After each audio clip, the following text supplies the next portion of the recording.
আসসালামু আলাইকুম, welcome to super English care. প্রিয় শিক্ষার্থী এবং সহকর্মীবৃন্দ, আজকে আমি ক্লাস 9 এবং 10-এর যে ইংলিশ ফার্স্ট পেপার রয়েছে, এই ফার্স্ট পেপারের একটা কবিতা আলোচনা করব। আর আমি অনেক দিন পর ভিডিও করতেছি, কারণ বিভিন্ন পারিবারিক সমস্যার কারণে আমি ভিডিও করার সময় পাইনি। আর আপনাদের সাড়া পেলে আমি অবশ্যই সামনে আরও ভিডিও করব। আজকের যে টপিক সেটা হচ্ছে ইউনিট 11-এর লেসন 1, আর এই কবিতাটার নাম হচ্ছে কি বুকস, আর লেখক হচ্ছে এলিনার ফার্জন। এটা আমি বাংলা অর্থসহ উপস্থাপন করব, যাতে যারা শিক্ষার্থী রয়েছে তোমাদের এই বাংলা কবিতাটা বুঝতে সুবিধা হয়। এবং আর আমরা জানি যারা শিক্ষার্থী রয়েছে যে তোমাদের যে এখন যে সিলেবাস, সেটাই কিন্তু যে প্রশ্নের যে প্যাটার্ন রয়েছে, কবিতা থেকে 8টা কোশ্চেন আসবে, 5টা প্রশ্নের উত্তর দিতে হবে। এখানে 5টা প্রশ্নের জন্য 10 মার্কস। আর সেই কারণে তোমার প্রত্যেকটা কবিতায় খুব সুন্দর করে পড়তে হবে, কারণ কবিতা কিন্তু পরীক্ষার মধ্যে দেওয়া থাকবে না। সেই কারণে কবিতার থিম এবং কবিতার অর্থ সবকিছুই ভালো করে আয়ত্ত করতে হবে। তাহলে আমরা যে কবিতাটা পড়ব সেটার নাম একটু আগেই বলেছি, কবিতাটার নাম হচ্ছে বুকস, লেখক হচ্ছে এলিনার ফার্জন, এবং এই লেখিকা 1881 সালে জন্মগ্রহণ করে এবং 1965 সালে মৃত্যুবরণ করেন। তিনি একজন ব্রিটিশ লেখক।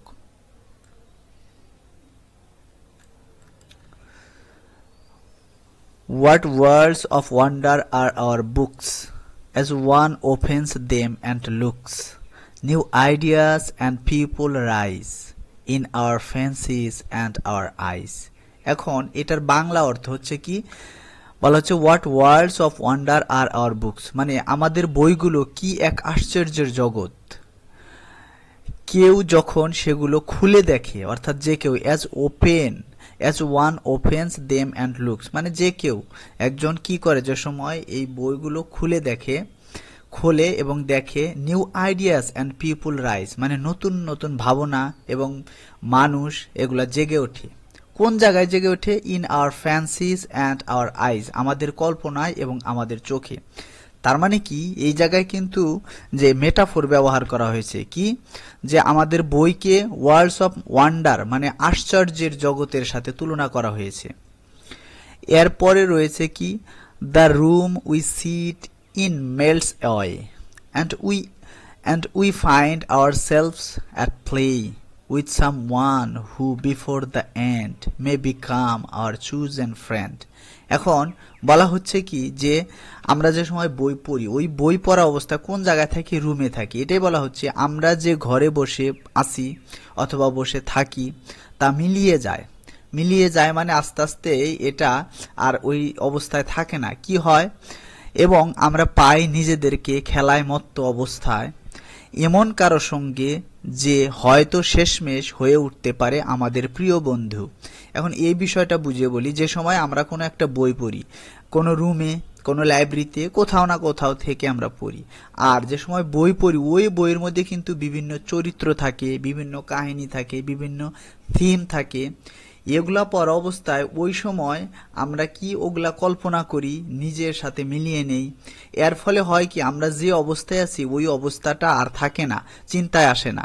আসে কি, আমরা যে বইটা পড়তেছি ওই বই আমাদের কল্পনার রাজ্যে আসে, এবং ওই বইয়ের টপিক এবং কোনো চরিত্র, আমরা কি যদি কোনো একটা গল্প পড়ি তাহলে ওই চরিত্রটাকে কিন্তু আমরা নিজেদের সাথে মিলিয়ে নেই, অথবা আমার কোনো বন্ধুর সাথে যদি ওই রকম মিল হয়। এবং শেষমেশ হয় কি, মানে বইটা পড়ার আগে, এই যে বিফোর দ্য এন্ড, মানে বলা হচ্ছে বইটা পড়ার আগে এমনও হতে পারে যে কি, সে আমার মানে ওই জায়গার কোনো মানে চোজেন ফ্রেন্ড মানে প্রিয় বন্ধু, যেটা নিজে পছন্দ করি আর কি, এটা বন্ধু হয়ে উঠতে পারে। এটাই বলা হচ্ছে। Or we sail along the page to some other land or age. Here's our body in the chair, but our mind is over there. এখন সেটাই বলা হচ্ছে যে অথবা আমরা পৃষ্ঠার সাথে ভেসে যাই। সেইল মানে এই জায়গায় হচ্ছে যাত্রা আরম্ভ করা, এটা পাল তোলা, নৌকার মাধ্যমে যেরকম আমরা এক জায়গায় থেকে আরেক জায়গায় যাই, জাহাজে হতে পারে, এটা মানে যাত্রা আরম্ভ করা, অথবা ভেসে বেড়ানো। এই জায়গায় বলা হচ্ছে অথবা আমরা পৃষ্ঠার সাথে ভেসে যাই, অর্থাৎ আমরা যে এক পেজের পরে আরেক পেজ বের করি এবং পড়ি, কল্পনার রাজ্যেও কিন্তু ঘুরে বেড়াই। To some other land or এইচ, মানে টু সাম আদার ল্যান্ড মানে যে একটা পৃষ্ঠায় এক দেশ সম্পর্কে বলা হয়েছে অথবা কোনো আইডিয়া সম্পর্কে বলা হয়েছে, বলা হচ্ছে হয়তো কোনো দেশে অথবা কোনো যুগে, অর্থাৎ আমরা অতীতের বই পড়লে কিন্তু অতীতের মানে হিস্ট্রিক্যাল বই পড়লে অতীতের কোনো কাহিনী আমরা ওই জগতে চলে যাই, অথবা অন্য কোনো দেশ নিয়ে যদি বইটা থাকে তাহলে ওই দেশ সম্পর্কে আমরা কল্পনা করি এবং ওই জায়গায় চলে যাই মনে মনে, সেটাই বলা হচ্ছে। Here's our body in the chair, মানে এখানে আমাদের দেহ থাকে চেয়ারে, মানে শারীরিকভাবে আমরা কিন্তু রুমে অথবা চেয়ারে, এই জায়গায় বলা হচ্ছে চেয়ারে বসে থাকি, বসে পড়ার অবস্থার কথা বলা হচ্ছে। বাট কিন্তু our mind is over there, মানে কিন্তু আমাদের মন চলে যায় দূরে, বহু দূরে। দূরে বলতে কেন বোঝানো হয়েছে, যেমন আমরা কোনো যদি দেশ অথবা যুগের কথা কল্পনা করি মানে পড়ি, তাহলে কিন্তু ওই দেশ অথবা যুগে আমাদেরকে নিয়ে যায় মনে মনে, এর ফলে কি আমরা যে জায়গায় পড়তেছি সেই অবস্থাটা থাকে না, এটাই বলা হচ্ছে। এর পরের যে stanza, each book is a magic box which with a touch a child unlocks. In between their outside covers, books hold all things for their lovers. এখন এটা বলা হচ্ছে যে প্রতিটি বই একটি জাদুর বক্স। এখন কেন জাদুর বক্স বলা হচ্ছে, যা এক ছোঁয়ায় অথবা একটি স্পর্শের মাধ্যমে একটি শিশুও খুলতে পারে, একজন ছোট্ট শিশুও কিন্তু বই কি করতে পারে, খুলতে পারে।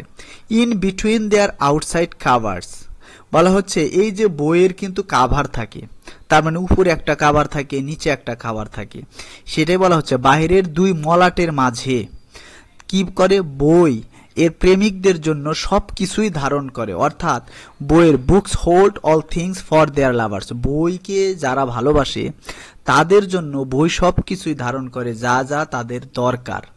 আরেকটা বিষয় এই জায়গায় খেয়াল রাখতে হবে, আমরা যে সময় কবিতা পড়বো এটা কোন টার্মস, লিটারি টার্মস গুলা খেয়াল করতে হবে। যেমন এই জায়গায় প্রথম যে বলা হয়েছে each book is a magic box, এটা কিন্তু মেটাফোর, কারণ এটা সরাসরি তুলনা করা হয়েছে। আর যারা শিক্ষার্থী রয়েছে তারা কিন্তু এই যে সিমিলি কোনটা মেটাফোর কোনটা এগুলা কিন্তু ক্লাস 9-এ তোমরা পড়েছো, আর যারা 8-এর শিক্ষার্থী রয়েছে এখন 9-এ উঠছো তারা কিন্তু 8-এও পড়েছো। তার মানে কি আমরা জানি যে সিমিলিটা লাইক এগুলা দ্বারা তুলনা করা, আর মেটাফোর হচ্ছে সরাসরি তুলনা করা। এই জায়গায় কিন্তু each book is a magic box, মানে একটা বইকে একটা ম্যাজিক বক্সের তার সাথে তুলনা করা হয়েছে, কারণ ম্যাজিক বক্সের মাধ্যমে আমরা যা চাই তাই কিন্তু পেতে পারি খুললে মনে মনে। আর এটাও বলা হচ্ছে যে বইয়ে এরকম কিছু নাই যে আমরা পাই না, তার মানে সেই কারণেই একটা বইকে কি করা হয়েছে, জাদুর বক্সের সাথে তুলনা করা হয়েছে, যেখানে একজন শিশু অথবা যে কেউ চাইলেই তার মানে যে বই প্রেমিক রয়েছে সে ওই বই থেকে যে কোনো কিছুই সে জ্ঞান অর্জন করতে পারে অথবা জানতে পারে, বুঝতে পারে। আর এইভাবেই মূলত এই ছোট্ট একটা কবিতা বইয়ের উপকারিতা অথবা বই পড়ার উপকারিতা সম্পর্কে বর্ণনা করেছে। আর এর পরবর্তীতে আমি অন্য কোনো একটা যে কবিতা রয়েছে, এর পরের কবিতা রয়েছে টু মাদার্স রিমেম্বার্ড, ওইটা নিয়ে আলোচনা করব। আর আমার ভিডিওটা কেমন লাগলে অবশ্যই জানাবে, আর এর যদি প্রশ্ন দরকার হয় তবুও কমেন্ট করবে, এর পরবর্তীতে এগুলো নিয়ে আমি আলোচনা করব। আজকের মতো এখানে শেষ করতেছি। আসসালামু আলাইকুম।